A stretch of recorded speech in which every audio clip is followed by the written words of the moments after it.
Well, hello, ladies and gentlemen. I'm Jeffrey Daugherty, the Christian Whistleblower, and here, as always on Wednesday, except for lately, with my good friend R. Wayne Steiger. And we were just discussing a very interesting guest that Wayne had, but had an issue with the file. You were talking about a lady that seems to be connected to beings on the next level, Wayne. Yeah, and she actually has a YouTube channel, and we did this lovely interview. And her name is Sylvia Ivanowa, Ivanowa, and she does have her own YouTube channel. But she sees our past as a different history than what we've been taught. As she has been shown, we go back way back. I mean, we go back millions and millions of years. But the point that she was telling me, she has astral travels outside the body. And she lived in India for a period of time. And she said in the area where she was at, there was a temple there. And she said it had a great energy to it. She really liked it. And one day, as she walked towards this temple, she was immediately in the astral realm. And the two deities revealed themselves. They were sitting at the top of the spire of this temple, and they took the form of dragons. And she said the thing was, they were beautiful, beautiful creatures. Wow. She says that dragons used to rule this world. There was a they were, and they may still be here, who knows, but she said there was a time they were very wise. And so she said, and I wrote this down. And you're sure she's on the level? Oh yes, everyone can go out and check it out. So she said the dragons, when she began to talk to them, she was asking them questions. And this is what the dragons. Did they see her, Wayne? Yes, they did.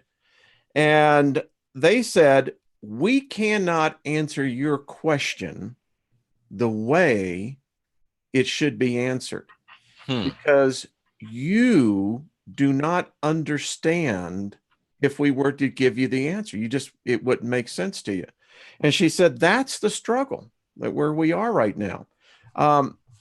So when I looked at that, I just thought, Jeff, there's so much being revealed. I saw your video on the ape, half ape. Yeah, the humanity. Isn't that the craziest thing? I mean, and that was in the 1920s, right? You hope it wasn't true, but I mean, this guy from Emory University, great credentials. Wow. Yeah. I mean, things are definitely different. So, and Wayne, what if they really didn't euthanize that thing? What if it's been out there and it's reproduced and et cetera, et cetera? Yeah. Maybe Planet of the Apes wasn't such a reach, right? Gives you that whole idea about Hollywood. I keep on asking myself, so where do these writers get these? I mean, are they like, do they have this secret society, Jeffrey, that says, well, we meet every Sunday at the full moon on such a side? Wayne, do you write much? I do. I write a lot. Well, you know how it is. If you're a writer, you're always looking for ideas. And I think that when the powers that be have plans, these plans are floating around in the ether. And I think many times, or at least sometimes, when creative people, be they writers for television, be they writers for movie, be they writers for books or comic books or whatever, sometimes they will catch some of these things floating through the ether, and they'll grab it and say, hey, that sounds like a great TV show. That sounds like a great movie. Yeah. Lo and behold, they're grabbing onto possibly some plans for the future. And Sterling over in Osaka, Japan, says the human ape thing is only the tip of the iceberg. And I did see a follow-up on Drudge Report today that said their next plan is for mating with a great ape. What? That's what it said on Drudge Report, which is very, very reliable. Yeah, no. I mean, so what's going on here? I mean, you and I were talking right before we went live on the new Stars series called Counterparts. I missed that, but I did binge watch the whole season of Westworld the other day. How was that? Fantastic. Is Sophia in there? Or at least maybe. The personification. That's what I hear, that her personification is being portrayed as the good side of this. I mean, I haven't watched it, so.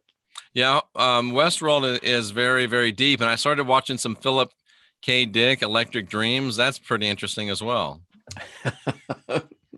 I've had those.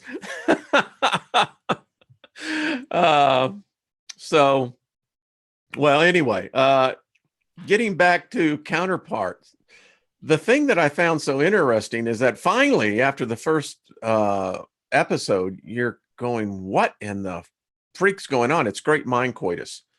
And the second one that they had finally revealed what happened. And it leads me to this point, Jeff. So in the series, in the second series, sometime in our recent past, reality split. They don't know why. They don't know what caused it. All they know is that it happened. And when it did, there was a portal that extended between that reality and this one, because they were exactly split, the opposite. And what's interesting is that they have an intelligence agency on both sides, and information is being transferred in a very secret way. Then they get a rogue agent who comes over here, and she is killing people. Sounds a lot like Fringe in a way.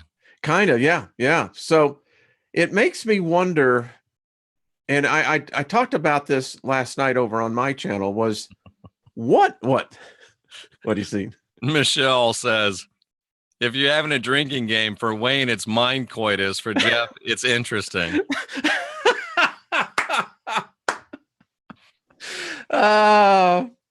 Just different ways of looking at things. But that's hilarious.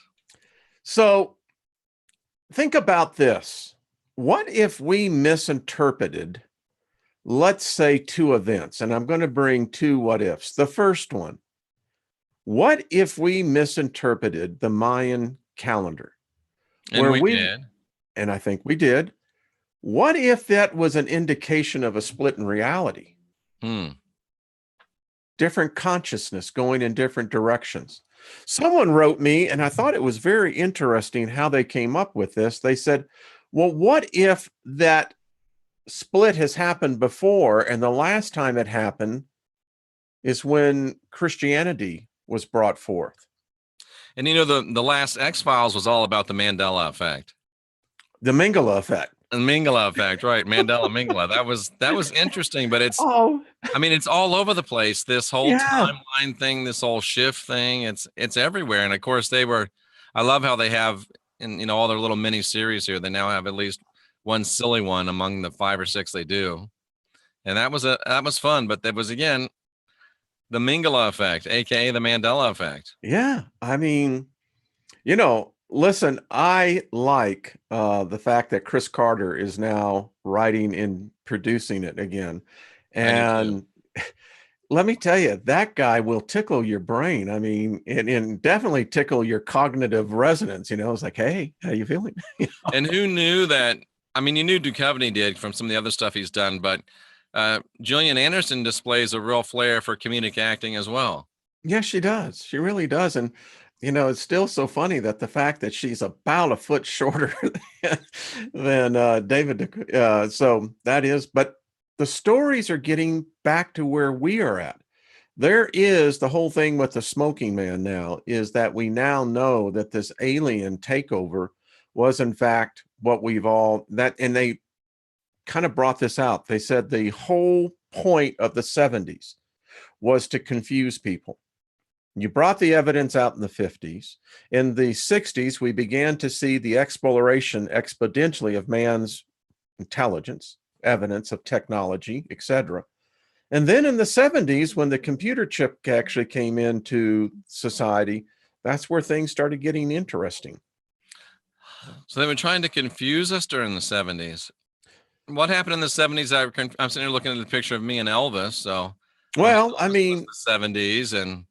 So the 70s, we started getting the psychic shock of what the end of the 60s was. The end of the 60s was an era. It was a time that was basically going to be obliterated.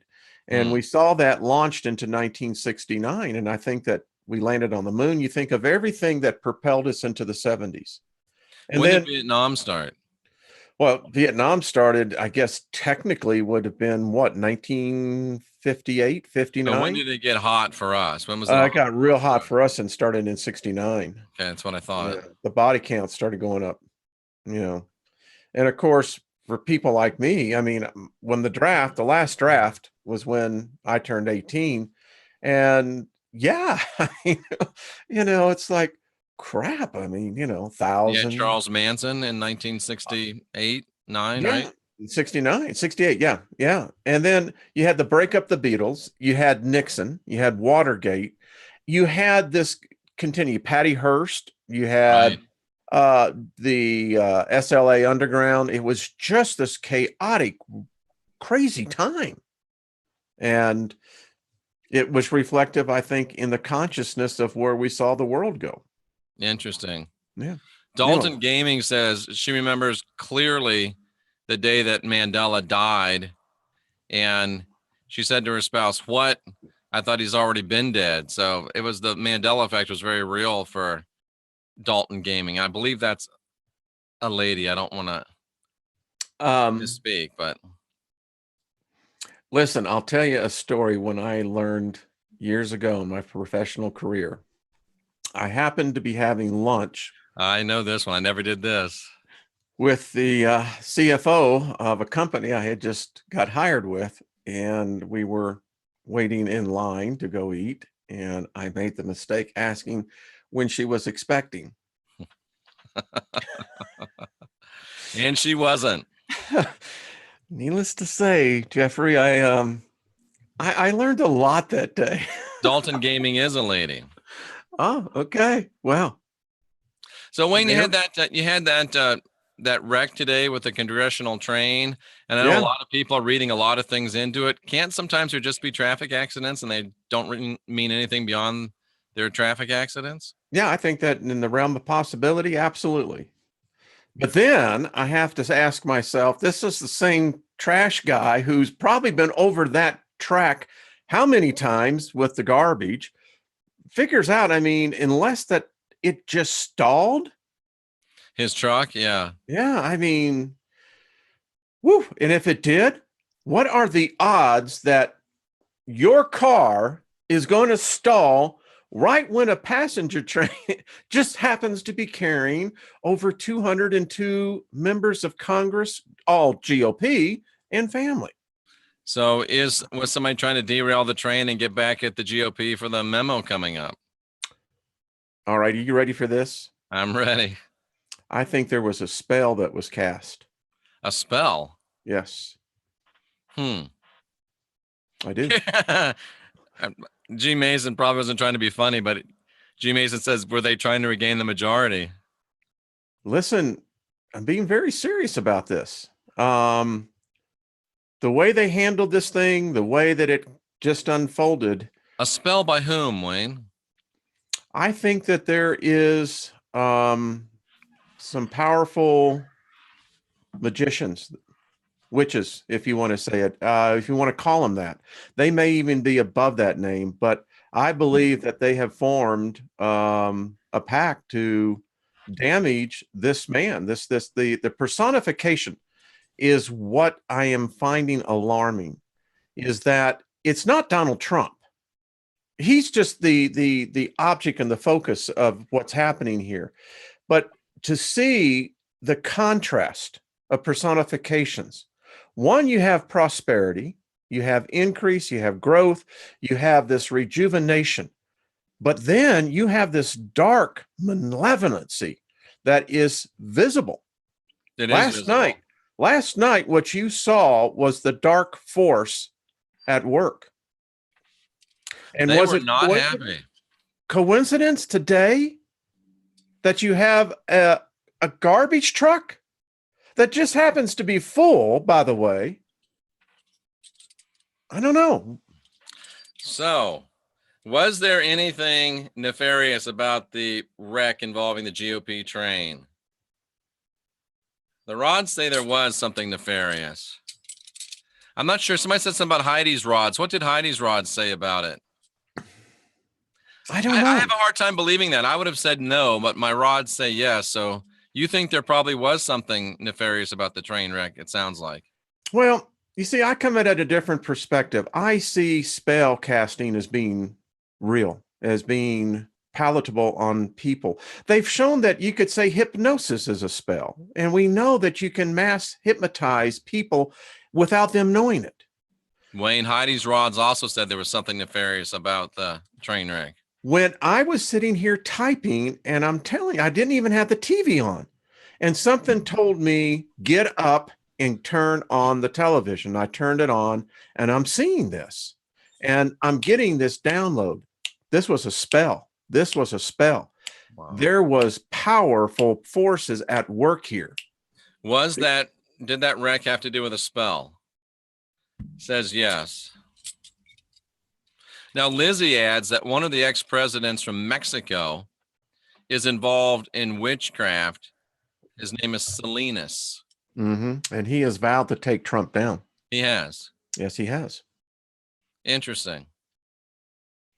Very, very interesting. It's hard for me to believe that it's not just a wreck, but it's certainly coincidences. Possible. You know, when you look at where this wreck happened and you go to Google Earth, and like I said, it could be in all reality a set of coincidences that would rival going to Vegas and, rolling the dice on one roll.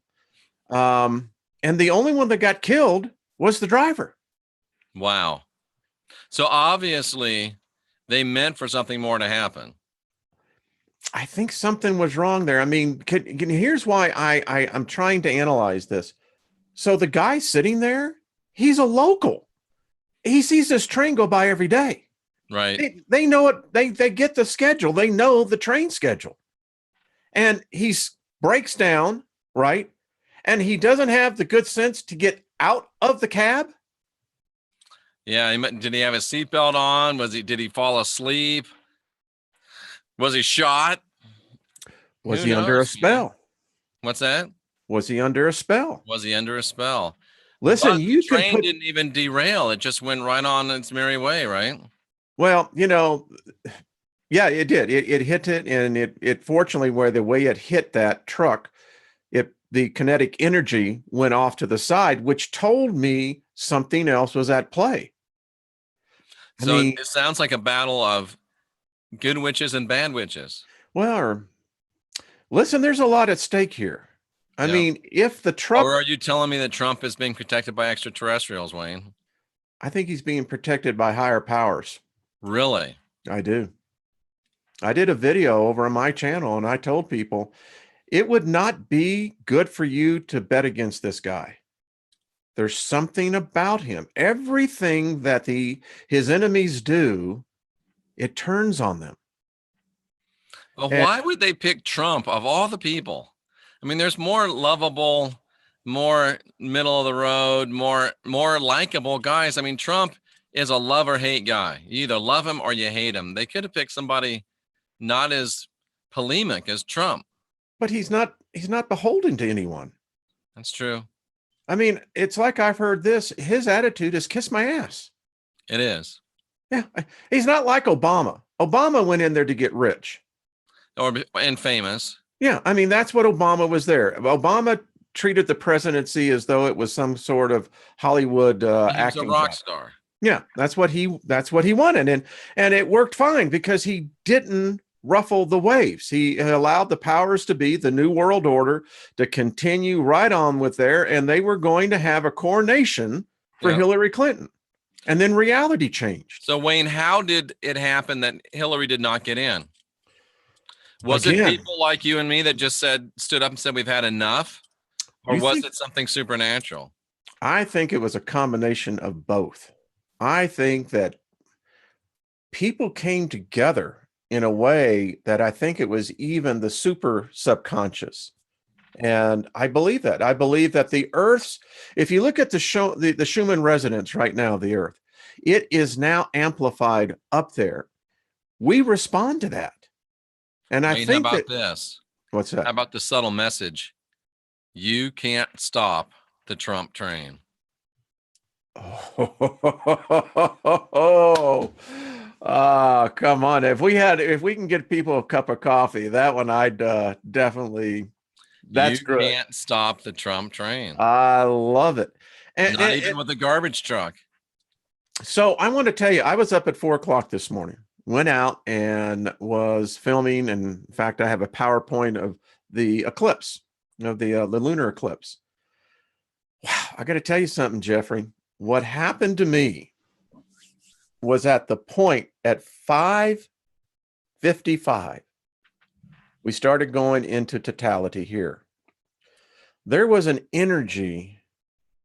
I got to tell you what, I'm being very candid with you, and I know there's 100 people plus watching. It charged me up. There was an energy. I mean, it was really, I think if you probably were in a place where you could receive that and understand what was really taking place. Yeah, I found it to be a real spiritual experience. I really did. How did it compare to the solar eclipse that you experienced? This one was pleasant. Okay, so you weren't sickened by this one. No, this one actually gave me chills of warmth. Now, I saw it, but it was hard here because it was, it was too late for us to eat it. But they're interesting. They're interesting astronomical and astrological, events. They have absolutely nothing to do with Bible prophecy, but as a person, it would behoove you, maybe if you're feeling something about it, to get with Heidi and go through your chart and see if it has made some, dramatic effect on your personal chart.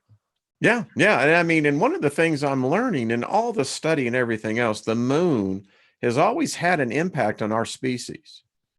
I mean, yeah, you can go through the Bible. It goes all the way. Well, Abram, that's what his family did. They worshiped the moon. Yep. Ellie McVenue says that back in the early 80s, a voice told Trump that he'd be president one day. Do you have a source on that, Ellie McVenue 23? Where you read that or heard that? That's interesting. Well, as well is that even with the symptoms, say what you want, but how did they get that message? Yeah, the one of him on the escalator was actually after, but the one with Lisa and the president taking over for Trump was before. Yeah, that was the one I'm referencing. Yeah. Yeah. So it's interesting. I mean, it really is. And people say that the Biff character in Back to the Future was, emblematic of Trump. That might be a little bit of a reach, but it could be true. Well, he's different. One thing you have to say, he is different. Even in his own administration, you look at this last year that he had. We now know where. Oh, Ellie says a voice told her that. Oh. And the same voice told her that Putin would be president of Russia. And this was in the early 80s. Very interesting, Ellie McVenue. Very interesting. I'll have to tell you one time about the night vision I had on the three armies. But wow, yeah. So when you think about Trump in his first year, I look at this as almost as I'm reading a Shakespearean play. I'm reading, Caesar's betrayal. He is surrounded by his enemies. But now this is what I find so interesting. This is why I am convinced there is something of a greater power at work here. Who would have thought that Andy McCabe would have been the traitor? I mean, he was, there because Trump allowed him there. But this looks like the guy was doing all the linking, all the secret conversations between Trump and foreign leaders. We couldn't figure out where these leaks were coming from, and it kept the White House staff in turmoil.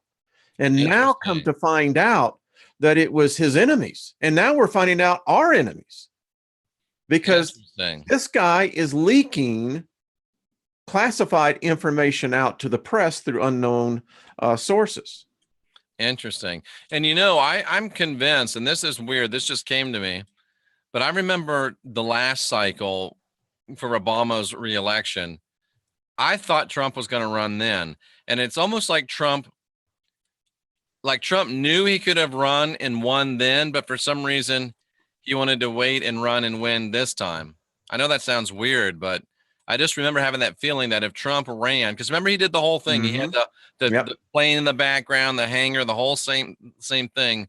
But he said, no, I'm not going to run this time. Yeah, I just wonder what was going on. Listen, I'll give you my theory on this. I live in Denver, and in 2008, what I witnessed at Mile High Stadium and the people I was with, I said, don't look. I said, but this is one of the largest spells I'd ever seen cast upon people. Was it still Mile High Stadium then? I think I don't know what it was back then. It may have been Invesco or whatever. Invesco, I don't. Yeah, some one of the. Was that the Obama thing? Yeah, that was the coronation when he came out, and it was depicted as Mount Olympus. Yeah, absolutely. I remember that. Yeah, and if you watch, there was magic signals, hands that were. The spell was cast, and I could see it as it began to wash across the audience. It was like watching a Benny Hinn meeting. It was, exactly. I mean, I told the people I was with, I said, look, I said, these people are under a spell. They're mesmerized. I was with my buddy and I said, look, it's Obama Hinn. And we just cracked up because this is exactly what it looked like. I mean, and I called him the Abomination of Desolation. I should have made that t-shirt and put it out. You should have. And there was a lot of things that went in the background of this. So when I talk about the spell, Boz didn't know he never ran before.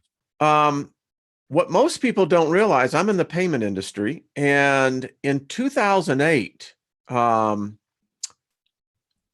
Barack Obama did was the most amazing thing, because what he got that audience to do was to give what they called the $5 pledge, and mobile giving wasn't around. You had to go to which were still analog phones back there that were still going to the digital networks, and text the number, and that would have been $5 onto your bill. They don't do that anymore.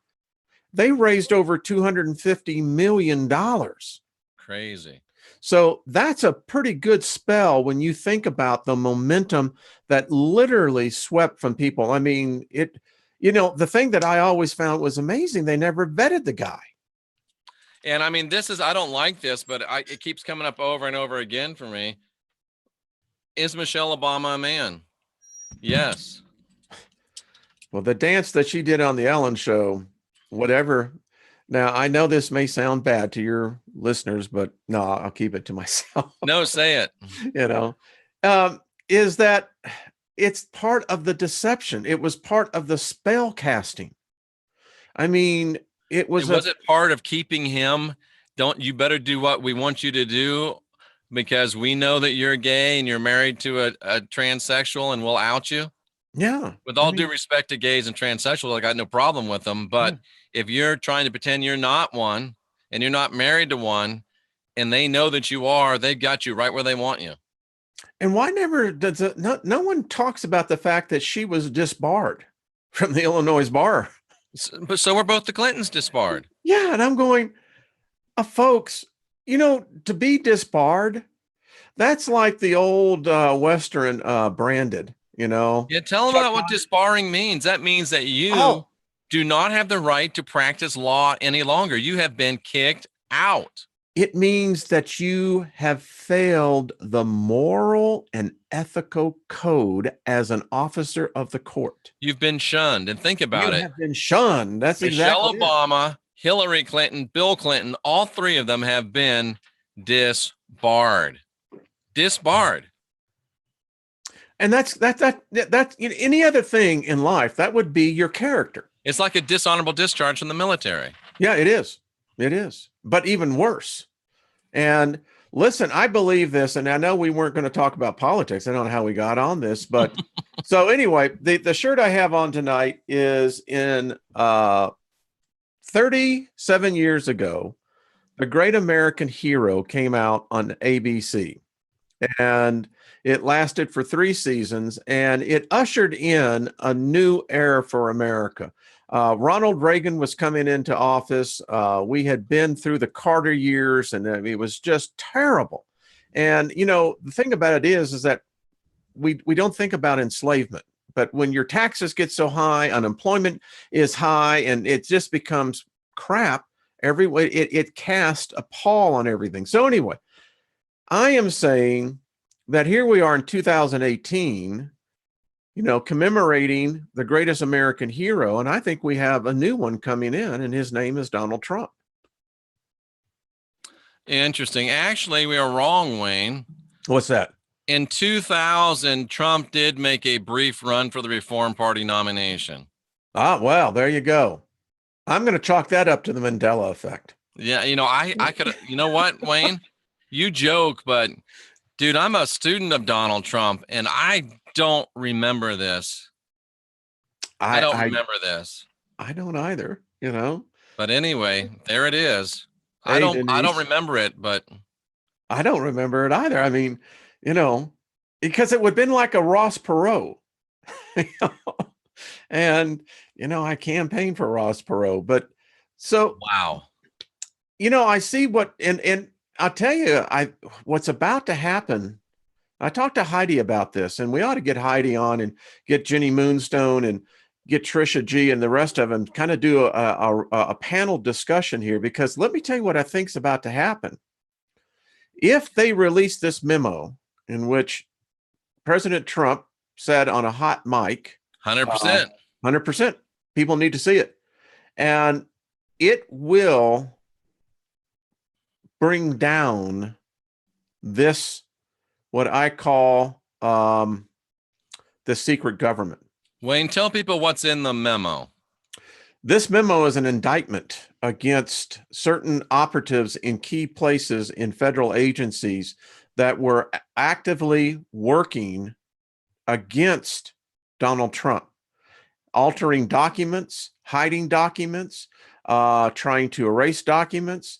The list is apparently, it's just not these two other people that had their little tryst. That's just really the tip of the iceberg. Yeah, somebody said it's not Watergate, it's OceanGate.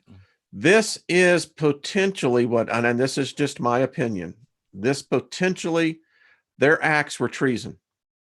And Obama was involved in it heavily, correct? His operatives. Yep. So he had to know. This is going to shake things up, and the Democrats are fighting this because if they know it's going to get out. They already got several things against them. There's an unprecedented amount of Republican in the Congress that are stepping down. Trey Gowdy announced today that he was stepping down. I think he's stepping down, hopefully, to replace Jeff Sessions, because Trey Gowdy is like a bulldog in a junkyard that you just threw a piece of prime rib across. That's what Trey Gowdy is. He's the Democrats' worst nightmare. Let me just put it this way, or Republican. If you're breaking the law, this is not the guy you want as your prosecutor. Yeah. So will Trey Gowdy be Attorney General? Ooh.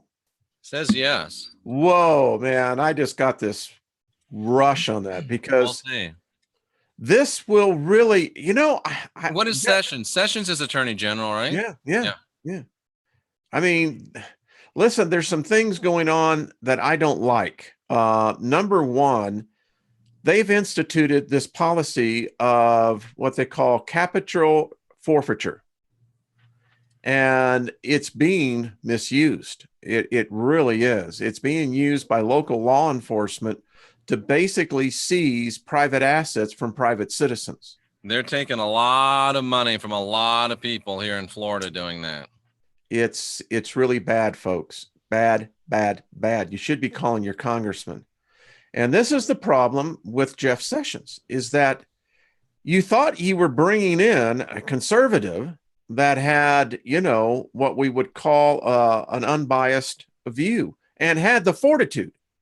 You know, that's one of the things that I think anytime a president picks a cabinet level person is that you should have the internal fortitude to do what's right. And unfortunately, we're finding who's the FBI under? The Department of Justice. Right. So you're saying that Jeff Sessions doesn't know what's going on in his own department? Well, then the man's unqualified. Yeah. His thing, though, is he gave Trump instant credibility in the campaign, so it was kind of a payback. Well, it is, and Trump that's how it works. Fingers crossed, but it just didn't work. So he's got his pension. There's no third temple coming, truth only. That's silly, silly Jesuit doctrine. So the thing about Andy McCabe, what he said today was this. He said, my departure best not be, and the date, I think it's in March, when his pension goes into effect. And he told in a comment to the press, and you can look it up, that if they mess with my pension, I'll burn them. I'll burn it down. Really? Yeah, that's what he said. And I went, holy crap, that was on the Drudge Report. And I went, oh, really? So what else is up here? I mean, listen, this is really sad. So let me just finish my point in all this, Jeff, is that I see this as there is a higher power at work here. And it is fighting against some dark, negative energy. And the unity that you and I have talked about, we're all talking about it. We really have to be on our guard to make sure that that unity is not interrupted. Very interesting. And I thought that that's what President Trump said last night. It was an amazing speech that he made. It was a good one. Do you know he didn't use I hardly at all? I think he said we 191 times. Yes, in America 80 times. The ACLU is thinking about suing him because they found it offensive. I mean, can you imagine that stupid congressman gets offended by the crowd chanting USA, USA, and walks out? Yeah. They ought to just let him walk out, or somebody should have shot him in the back. I don't mean that literally, but well, my attitude get out and stay out. You just walked away from your job, senator or congressman, whatever you are, you worthless POS. Don't let the door hit you on your butt as you're walking out. You know, and the way it's becoming is that you've got a group of people who've become obstructionists, and that's what they've become. They're not there to legislate. They're not there to do anything of what they took an oath to do. Yeah. And so that means right there that Donald Trump is already working against a force that has said, we are against the American people. And this is what it is all about. Yeah. We are against the American people. When you got Nancy Pelosi standing up there and saying, well, $1,000. And then you got Wasserman Schultz, who says, big deal. You know, what's $1,000? You're going to get it taxed. Yeah, they're taxing it because of you. Yeah. But thank goodness that we got the Trump thing is going to be taxed less. Yeah. Now that's enslavement, is what they're saying to their constituency. We would rather see you broke, poor, in debt, because then we control you. But Wayne, you had a Hispanic senator walk out on a white president during the State of the Union. Could you, and no one said one word about it except for Drudge Report and the conservative media. Could you imagine if a white senator had walked out on the State of the Union of a black president? Could you imagine what would have happened? He'd have to resign today. Yeah, he would. He would have to resign. And you know, here's the other thing. To your point, Wayne, politicians prefer unarmed peasants. They do. They do. Listen, here's the thing. People challenge me on the spell thing. I'll tell you how the spell worked, folks. Did any of you who voted for Barack Obama ever look at his past? And isn't it odd that the picture with Louis Farrakhan never came out? Never came out. And when it did come out, all the major news outlets, NBC, ABC, CBS, the Communist News Network, CNN, MSNBC, which basically stands for your cranium up your anus, that where the fecal matter replaces the brain cells. But anyway, they didn't report that. They didn't think that was relevant. Mm-hmm. Is Barack Obama Muslim? Yes. I believe he is 100%. Yeah, yeah. know, probably Nation of Islam, you would think. Well, you look at the whole policies, and boy, we're getting into the political hour, but it affected us. The whole Iranian deal. Number one, Barack Obama broke the law when he sent the $108 billion over in cash. He did that. Cash. Cash. Yeah. Took 3 G5 Gulfstreams to get the cash over there. Now, I don't dig that. I don't dig the fact that Valerie Jarrett holds a dual passport. She is Iranian. Her father is one of the mullahs. You can't make this up. It sounds like an episode of Homeland.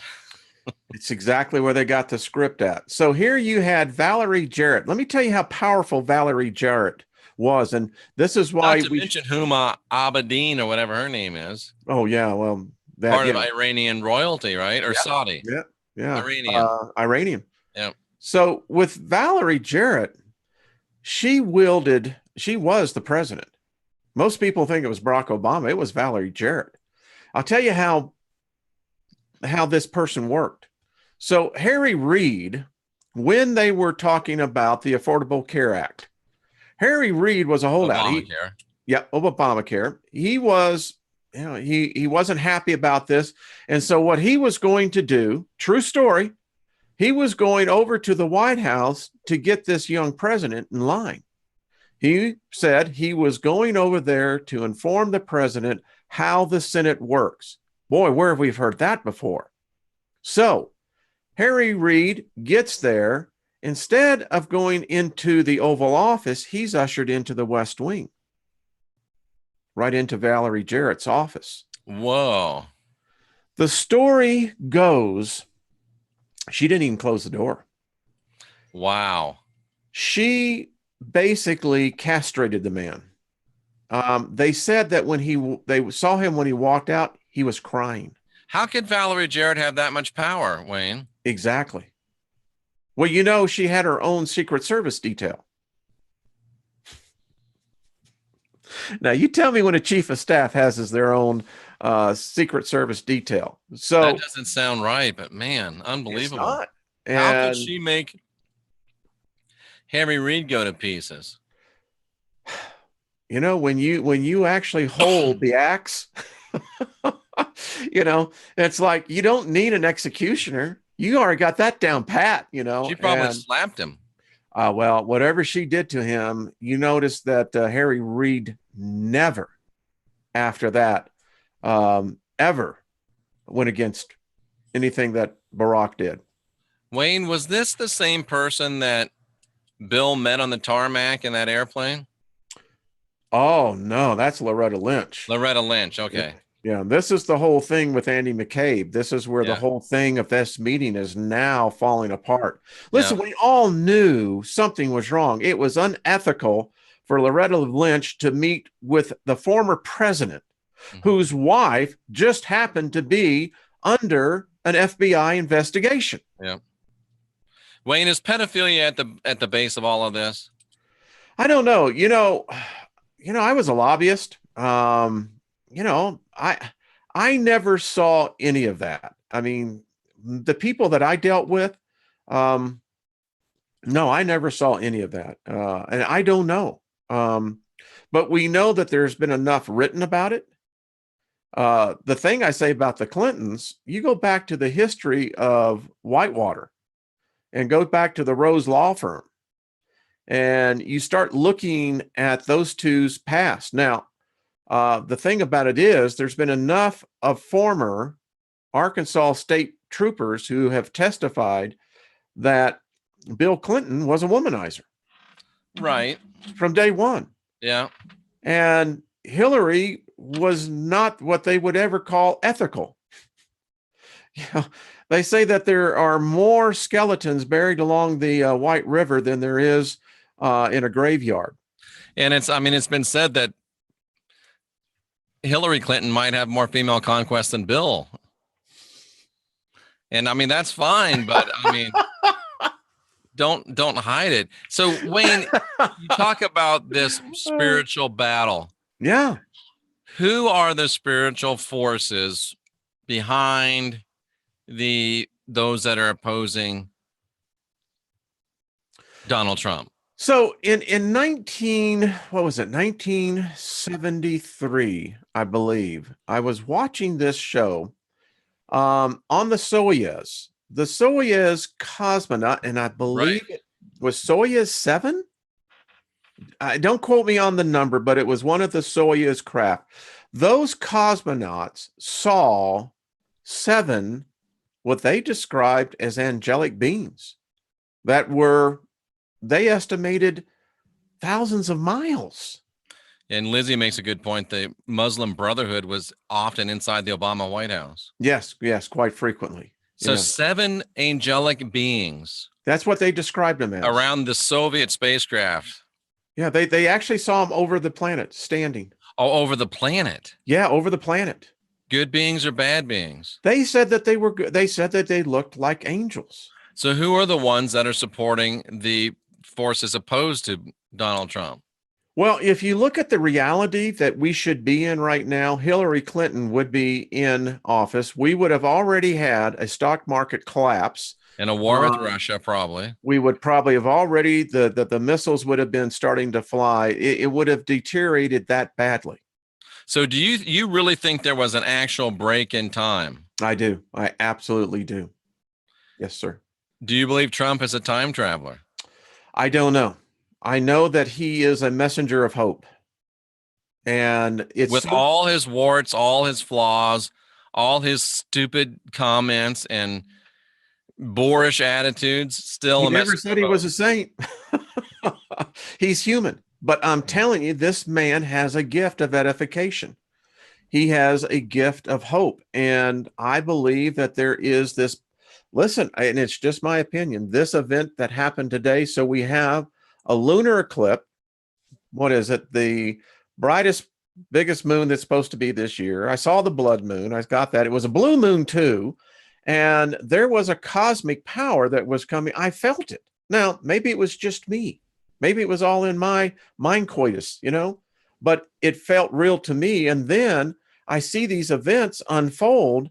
I mean, think about the alternative reality. Let's say that train did derail. You'd have changed the face of our government. Wow.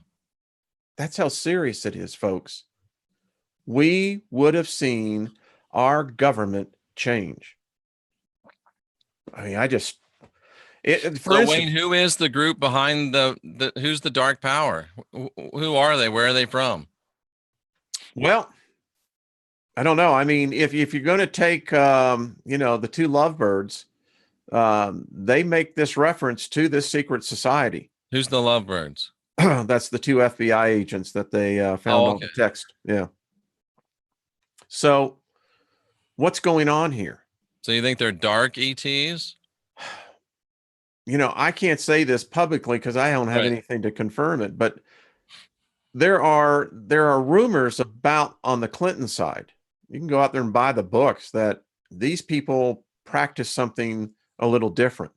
Oh, so you think it might be like, stuff that you'd almost have to describe as demonic.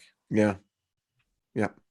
So Wayne, what happened you say that in the timeline as it was supposed to be, Hillary Clinton would be president. Yeah. Can you pinpoint a time when it happened, when things went off the rails? Fortunately, I have a video record of this. You go back into my archives, and the next morning I did a video, and what my lead in was this: something changed.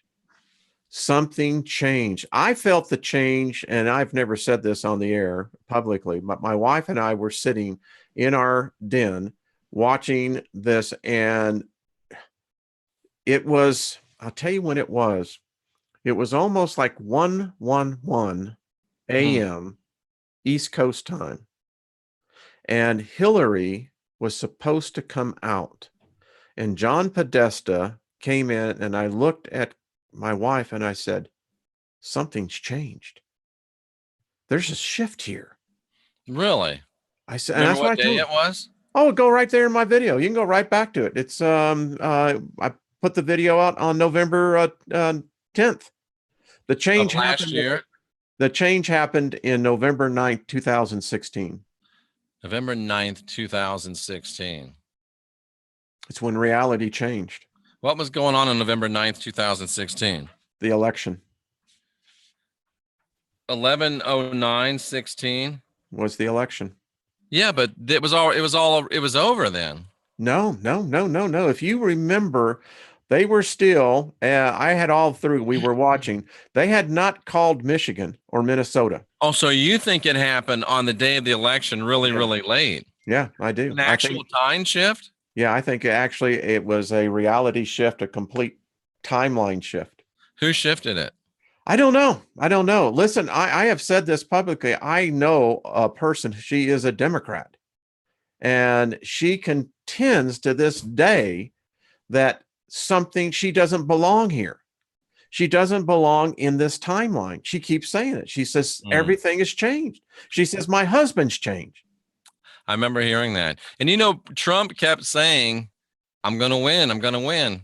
And there was even talk about him being not mentally stable because he thought he was going to win and it was impossible. There was a backup plan that we're finding out now. Trump and Sean Hannity were the only ones that thought he was going to win. I think that wasn't Lauren Ingle. Who was our other gal? Oh no, it's always on. She's on with Sean Hannity all the time. Not Laura. Yeah. Anyway, the fact is that there was, and you could see it.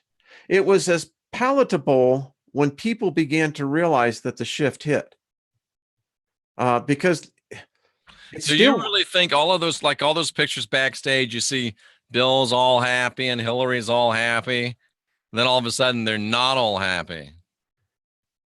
I bet you if she was honest, if I was allowed to interview her and she wanted to be really honest, I would be willing to bet, my friend, that she would have agreed with my thesis. She would have said, and I bet she still says, something happened.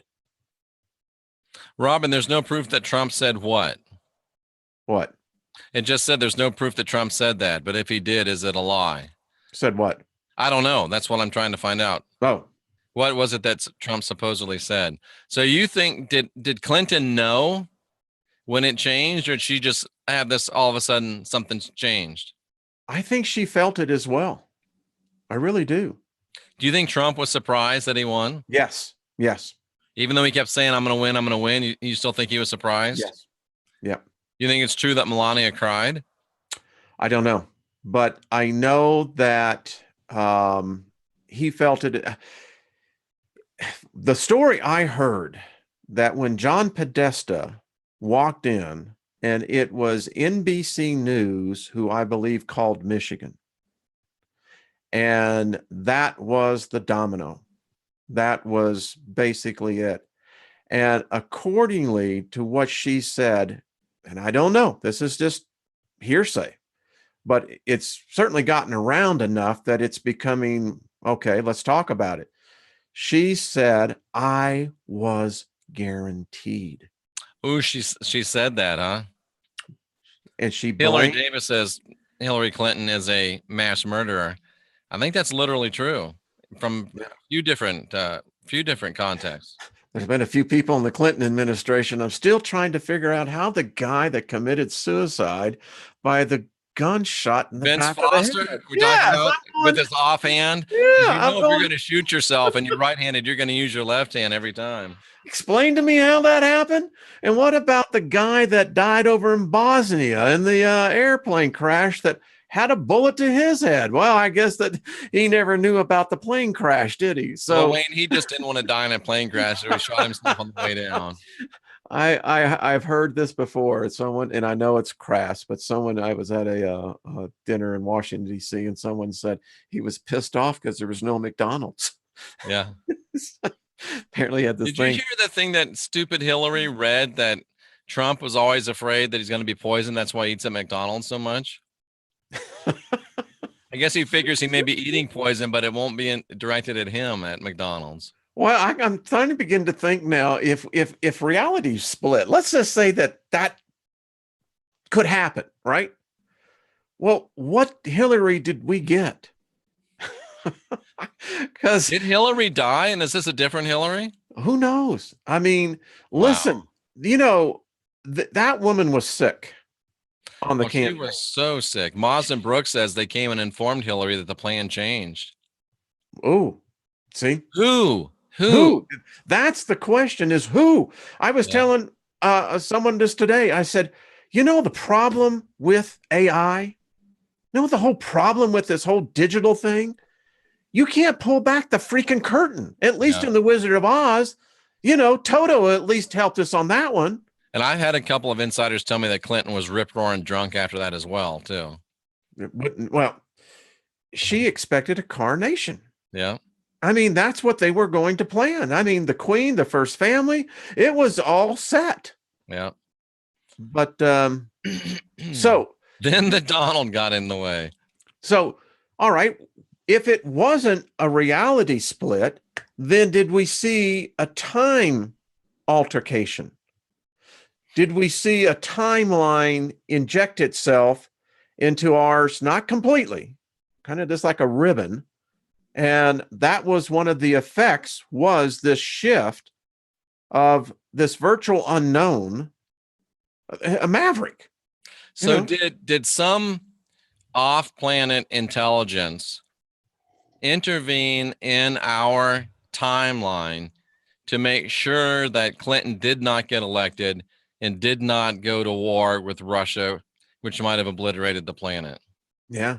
I think we need to give serious consideration to that.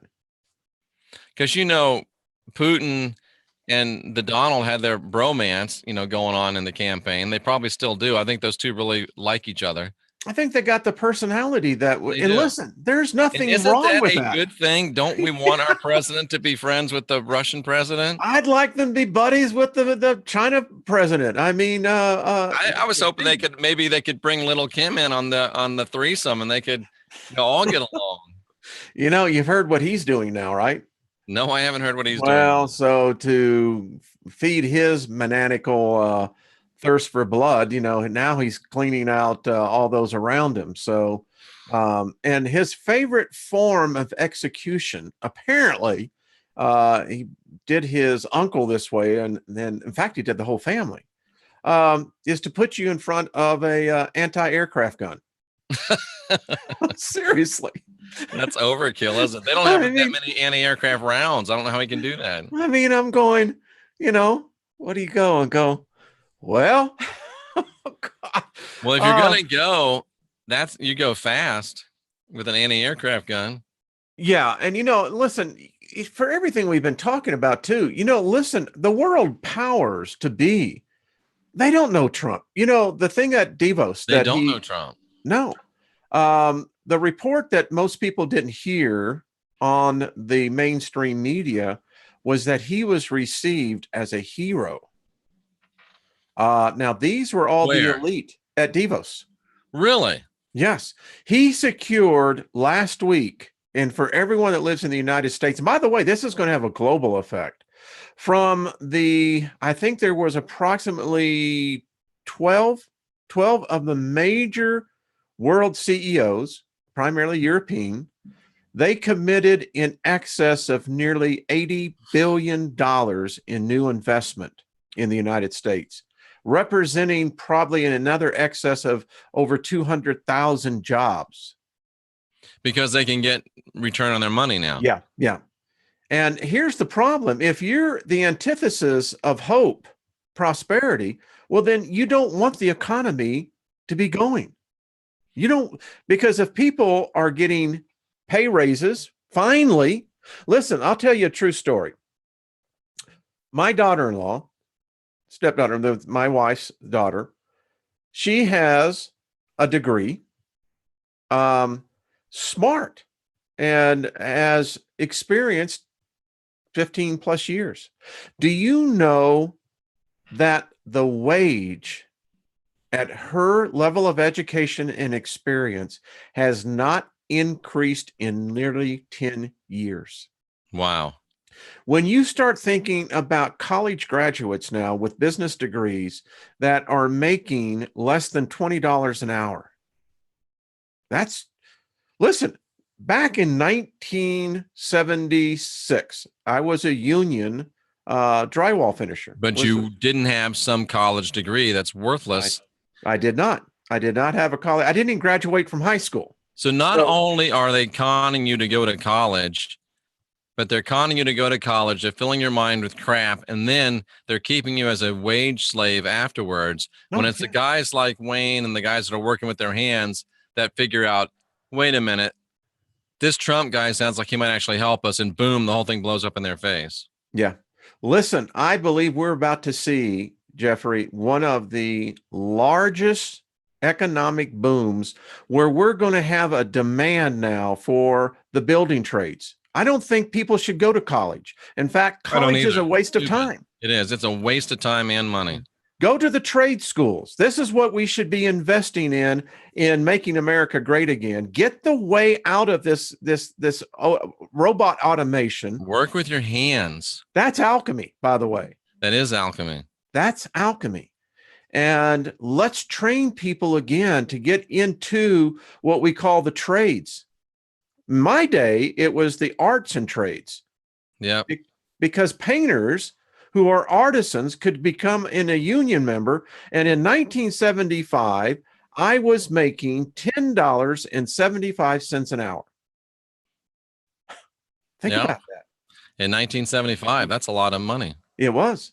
And when I made foreman, that was a 50 cent an hour increase. So for every quarter, it's $10 a week.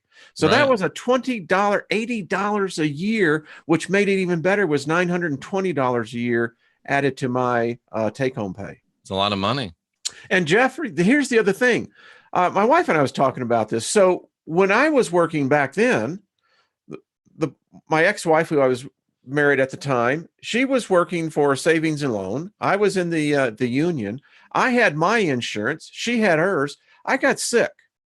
And when I got out of the hospital, 10 days later, I get a check for over $5,000 from my insurance company. You know why? Why? Because the deductible was met by my wife's insurance. And so they had to legally pay my benefits, what would have been the difference. Wow. I don't remember. People have to do that. People have to realize this. And it's, people say, the Trump economy, it's a phantom. Well, let me tell you a little story, Wayne. You know these silly little rods that I make? Yes, sir. I make these things. I make them, each one of them myself by hand. And I had a couple people tell me this week, I tried to order rods and it wouldn't let me. I'm like, what? There's no way. So I go on there. And sure enough, I have to put this stock number in there, which is fictitious because I make them one by one. But I had put it was either 400 or 500, Wayne. I can't remember. I put it in there thinking, never, ever will I sell that many of them. And since Trump has been elected, I've sold at least, maybe it was 300. Let's be conservative. At least 300 pairs of these crazy things. Excellent. I think the Trump economy is a real thing. Yeah, I think people listen. We're going to get eventually. I've had a number of great guests, Jeff, on here. I've had Dr. Richard Allen Miller. I saw that. That was a great show. Yep. And then I'm having this Friday night, Dr. Claudia Albers back on again. And I'm bringing Scott Zione from Planet X back with her. But here's the thing. Everywhere I go, all these physicists are saying the next thing for physics, laws, science is magic. That's where it's going. Magic. Jeff, think about it. Now, when we get to this point of divination, it's replete even in the scriptures. I like in the book of Proverbs, it says the bones are thrown, the die is cast, and it gives that whole thing. I love it. It's in, I think it's, what is it? It's 16. It says that there's this thing here, I'll do you one better, Wayne. Daniel said in his prophecy of the great image with the gold head, the silver on down, he said that it was a future entity that'll try to take over humanity, but the diviners that are led by the stone cut without hands will bring it down. The diviners. Yes, yes, yes, yes. And I've got mine. So the real followers of the Christ are diviners, Wayne. I believe that. You know what a diviner is? That's why the Bible's so against magic and witchcraft and sorcery, because, wow. How about that? We are the diviners, and we're the ones that are going to bring this system down. I believe as well, and I've been saying this, last time that Heidi was on. Sterling's going to be in Vegas in March. Sterling, talk to me. We may have a deal. I need to go to Vegas and do something, so maybe I will meet you out there. Okay. Sterling from Osaka. Oh, excellent. Yeah. So, I mean, this is what I'm convinced about. We have been so indoctrinated in our perceptions of what we see as good and bad. One, we call them demons, demonic activities. Other ones we call angelic or good. And maybe it's not even that at all. Maybe that's just how our ancestors interpreted it. But whatever it is, I believe more than ever before, this battle is intensifying. I mean, it's so evident. And anyway, yeah. So who are the good beings that are supporting Donald Trump? Okay. I told you about Sylvia. Let me tell you something that and you're sure she's on the level? Oh yeah. She really give me a second here. She said in one of her meditation periods that that she met what we would call higher powers. Okay. Things, whatever. And she said that when she approached them, and I'm putting this in my vernacular, that in essence, she said they told her she stank. Really? And she said, "What do you mean I stink?" And she said, "I'm a good person." She says, "I'm here to help humanity. I want to make sure that good is brought forth." And these entities said to her, "No, you stink." And when she asked why, she said, when a person looks at themselves negatively, begins to condemn themselves, begins to speak negatively to themselves, begin to hurt themselves, begin to think they're unworthy, all the things that brings that negative imagery is making our souls stink. Interesting. And that's what the spirits can smell. Interesting. And the ones that want to feed on you can smell it, and they come and feed on it. Now you're getting, because it's like, bacon being fried in the middle of the Yukon. Yeah. You'll have every grizzly bear within 1,000 miles. Oh, wouldn't you? Absolutely. I mean, it's like dinner bell, and so that's why they have to keep us at each other. That's why they have to have anger. That's why they have to have division. That's why they have to have all of this chaos, because it makes us feel bad. Listen, I did a story, Jeff, it was actually on the Drudge Report, that this guy wrote on Fox on his religious commentary on Sunday that if a church isn't making the person feel judged, guilty in the pew, then that church isn't doing a good job and is not a Christian. Oh, I used to believe that. And if I didn't preach and end up, crying, I didn't do my job. Yeah. So here we go. This is nuts. And this is what now I'm getting it. If we're spiritually thinking that we're ascending, awaking, going to a higher level, but we still have this negative image about ourselves, well, we stink. We do. So I got a campaign. Let's not stink anymore. Stop stinking. Stop that stinking thinking, So right? I just had something profound to say, and it slipped out of my head. Uh-oh. Got to get it back. I know. Darn it. It'll come. It'll come. So you think it really is, and people talk about this war in heaven. Maybe this is what they're seeing. Yeah, could be. Yeah. Listen. What about the people, Wayne, that just don't like Donald Trump?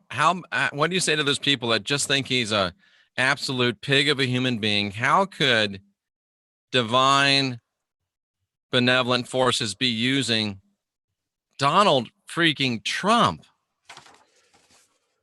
Well, here's what I say to all those who take that position. If you can't walk in forgiveness and cannot be acceptant and cannot be a comfort to one another, then you have to ask yourself, then what are you standing for? But didn't even the scriptures say that the divine has chosen the weak and foolish and thuggish things of the world to manifest themselves in? That's straight from the scripture. Yeah. And I tell you, in my, decades and decades, and, I'm an ordained minister, not anymore. I said, head guy, you're out. But anyway, here's the point, is that I've also found, as with Jeremiah, of all the prophets that God sent to Israel, that the prophets were rejected. And even when they had a good king, it was the tendency for the tribes to come together and to somehow or another get a bad guy in there. Yeah. So I think that they're just so opposed to a man that they can't outthink him. This is the thing about it. It's so frustrating to them. They can't outthink this guy. And then I look at this cleansing that's taking place. And I think when Heidi and I were talking, that's what I see taking place, is that there's a cleansing here going on. Trisha G was talking about that as well. Something is being compressed, Jeff, that is now doing something that maybe we're part of this. Yeah. But think about it. What are the odds that you would find the mole inside your own agency, your own law enforcement agency? Isn't that amazing? And think about this, for at least 2 years, how many Democratic operatives have been scouring through Trump's background with the finest of fine-tooth combs, and for 2 hours, 2 years, sorry, Rooney, for 2 years, they still haven't been able to find any dirt on this guy. Do you realize how squeaky clean he must be? Well, he ran a business. I mean, no one wants to get audited, and he ran publicly traded company. Yeah, someone says he went bankrupt several times. Well, guess what? A lot of people have. Disney personally never went bankrupt. He used bankruptcy laws. Yeah, to protect the shareholders. Yeah, exactly. And in every one of those cases, except for one, I think that there was actually a loss. So, it's a shame. I didn't like Obama. I didn't trust the guy. He stood everything that I was against, and I didn't like that. But I did not go and vilify the man. I respected the fact that the man was in the office. I respected the office of the presidency. That's over. That's gone. No, Democrats don't do that anymore. No, there's no more civility in this, which is sad. Yeah. So, my attitude is that, all right, so we got a guy from the other team now who's at the head of the table. All right. If he does a good job, he'll be back there for 4 more years. Who knows? Maybe he'll say, I've had enough. I don't know. Maybe. I don't know. I hope that, listen, if he succeeds, everybody succeeds. I think he absolutely averted the war with North Korea. I really do. I think that the Chinese said, we don't know what Donald Trump will do, but one thing we do know, he plays a mean hand of poker. Yep. I'm not sure Donald Trump knows what Donald Trump's going to do from one moment to the next. Maybe not. I mean, many great thinkers and CEOs, that's how you have to do it, but a strategist. Somebody in the chat room makes the point, the locker room talk is the worst thing they could bring out on him in 2 years. That was Dean Winchester. Well, And should he have said that? No. But if that's the worst thing, I tell you what, you go back over my last 2 years and you will find worse things about me than you did about Donald Trump. I mean, Donald Trump to me is like, he's a good guy, let him do his job. And if you don't like him, then go out and vote for the other. That's what I don't understand. So what is it that the people, I've asked this people before, what is it that Red Roof Ranch, the bottom line is that you're not telling the truth. Trump used existing laws in those bankruptcies. Don't start talking about him not paying his bills when all of us have used laws and put laws and have leveraged laws to our benefit. And you've made your point. If you want to stay in the chat room, please stop. I see someone said that tried to sue the NFL. Let me tell you something about the NFL. He actually successfully sued the NFL. They won the suit. They proved that the NFL was a monopoly and were awarded damages. Yeah, because he actually had the United States Football League, but the damages was $1. Yeah, that's what happens when you buck City Hall. Well, I can't figure out how the NFL is actually a charity, nonprofit. That's crazy. Now I'm convinced it's scripted now, but that's another whole thing. So, good Lord, we've been at this a long time, but yeah, I think that I'll contend with this, Jeffrey. I am convinced more than anything else that what we have going on here is revelation.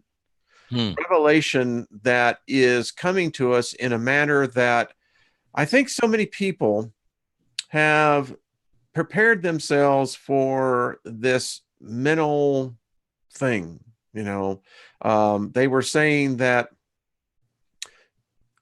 a Pew study and, that Islam is now overtaking Christianity and people in America that are converting. Guess what the number one name for male children in England is? No, Muhammad. Well, there you go. Well, there you go. That's scary, folks. Well, that's how that happens. And so, I keep on asking people, so what is it you don't like about the guy? I mean, let me tell you, I didn't think that Bush was an embarrassment. He was. People don't like it when you win all the time, Wayne. And when you're always right, they don't like it. Envyitis of the biggest kind. Yeah, it is. Well, I'm just telling you, my friend, we have a new American hero. And Trump keeps winning and winning and winning. Hey, listen, if he does what I think is about to happen in the Midwest, holy cow, Batman.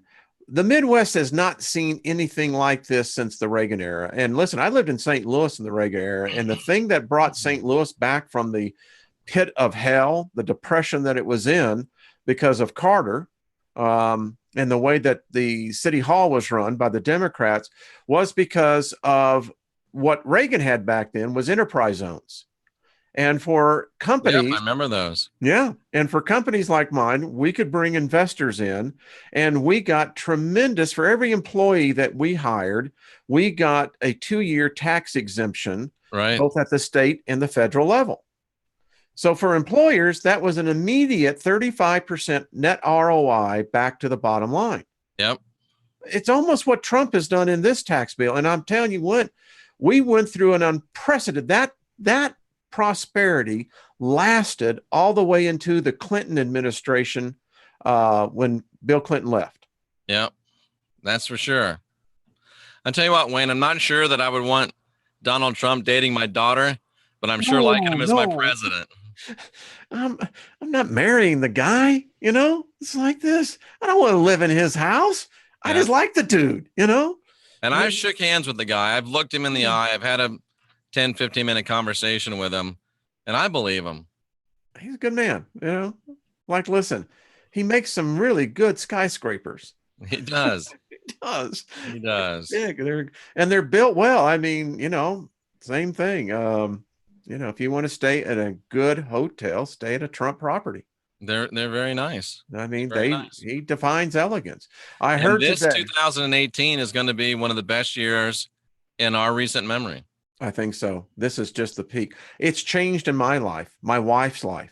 The thing that was negative that has been hitting us for the last 2.5 years, I can tell a story right now that something that was negative that was meant to hit us, boom, brother. I'm talking about it had a boomerang effect. And it's happening more and more and more. I think So does the stock market keep going up, Wayne? Oh yeah. I think that we'll have a few corrections, but it's now at the point where you're starting at 26.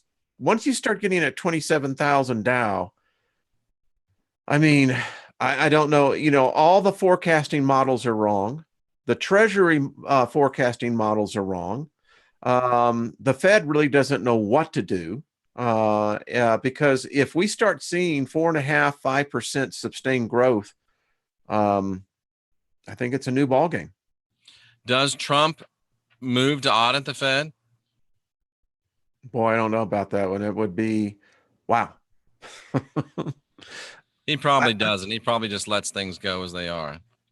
Well, I mean, listen, I think if the Republicans can retain both houses, I think it will allow Donald Trump the last 2 years of his presidency to put through the reforms that is needed to be. And watch the king of debt go to work, ladies and gentlemen, and maybe right off into the sunset after 4 years. Listen, he hates debt. And the thing that we've got right now is, well, we all know it. And I hope this 1.5 billion infrastructure proposal, I like how he's approaching it. 50% coming from the private sector, 50% from the federal government. The only thing I don't like about that is that when you start letting private companies start building roads, their contracts will typically run 35, 50 years, in which these then become toll roads.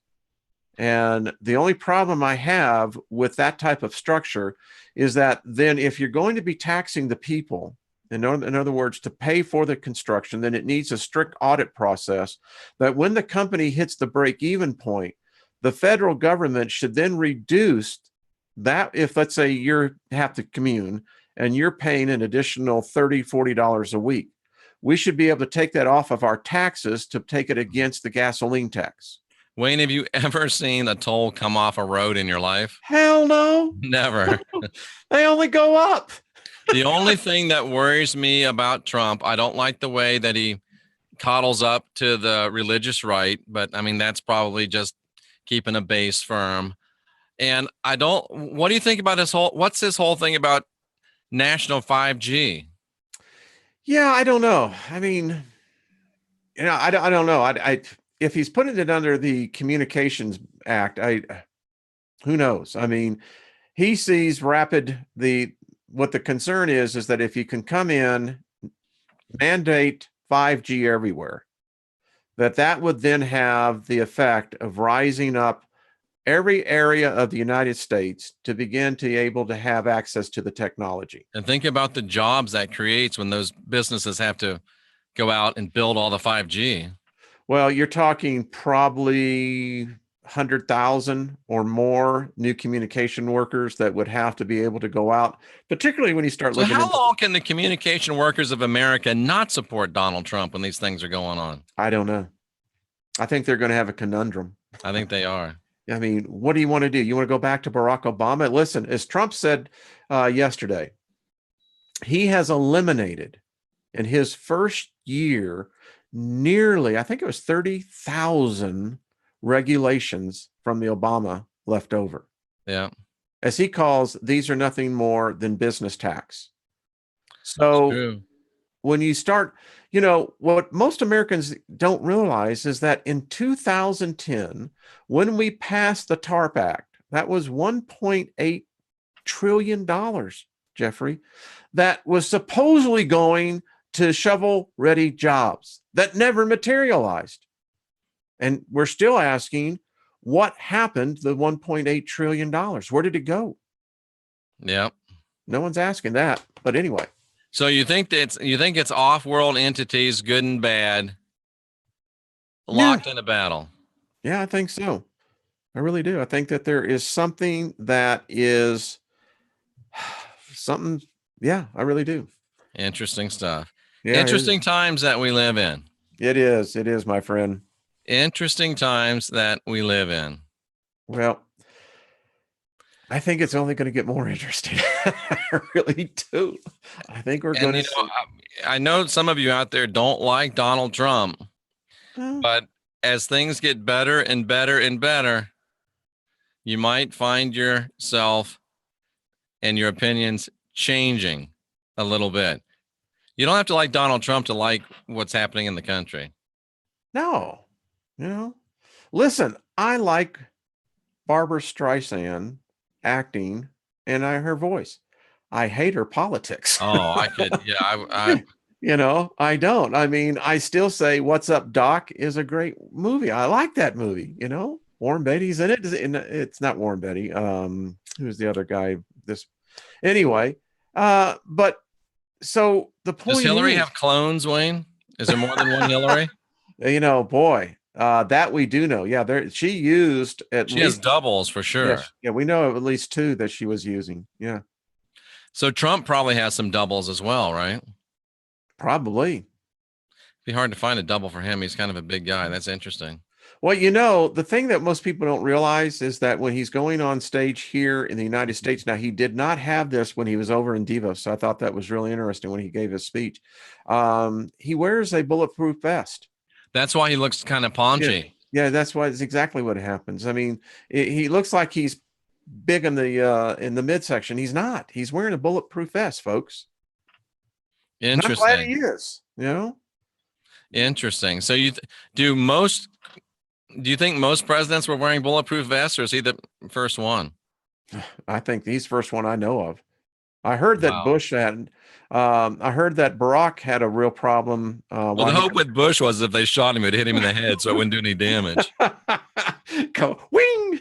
Yeah, but no, he's the first one I've seen. Remember that guy threw the shoe at him? I know. Yeah, boom. No, but the stupid part was the guy throws a shoe at him and he ducks, and then he sits up and goes like, "Oh, you got another one."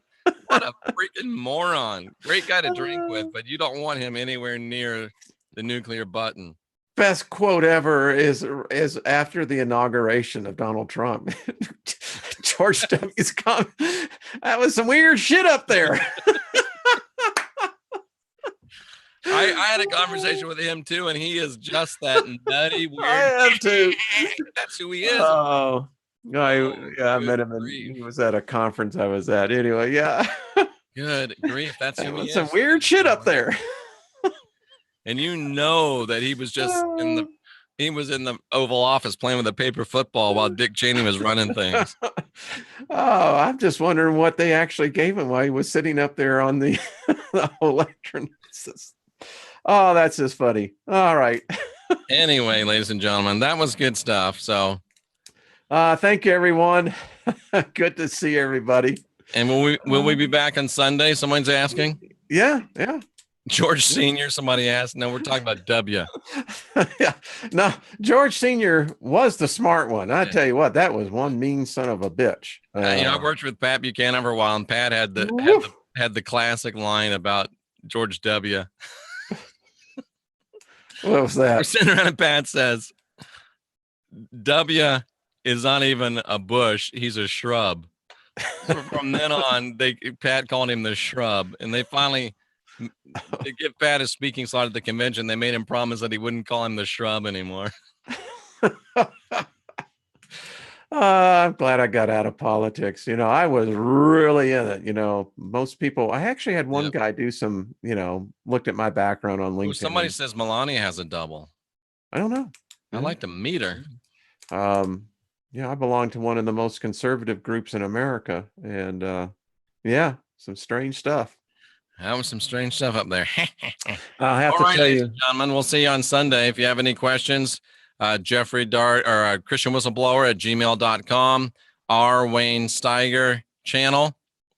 And Thursday night. What happens Thursday night? Artist First Network. That's tomorrow night. Yeah, the Steiger Perspective, 8:00. Oh wow. Gonna have you on. You've been busy here. I mean, and not tomorrow night, right? That's no. I was thinking about the week after that. Yep. I forgot about something. No. Your reality is still the same. I don't know, Wayne. So you really think reality changed? Yes, I do. I absolutely do. And but we were aware that it changed. You're saying Hillary was aware. Somebody said, "Oh, yeah, change of plans." Yeah. I listen. We'll have to have a discussion sometimes. I think this is what Daniel saw. Really? We'll have to get into that a little bit more. But as I get back to my theology studies, I think that that's maybe what he saw. When he said that he did see the Mandela effect, and he did see the rise of AI. He did. There's no doubt about it. And he did see that the diviners that were in league with the Christ would ultimately win the day. So I think he may have witnessed. Now, how does, 3rd century BC man see? It was 3,000 years ago. Yeah. I don't know, but he did a pretty good job describing everything else. He did. Yeah, he did. All righty then, ladies and gentlemen. We will see you next time. Thank y'all for being here, and unindoctrinate yourselves.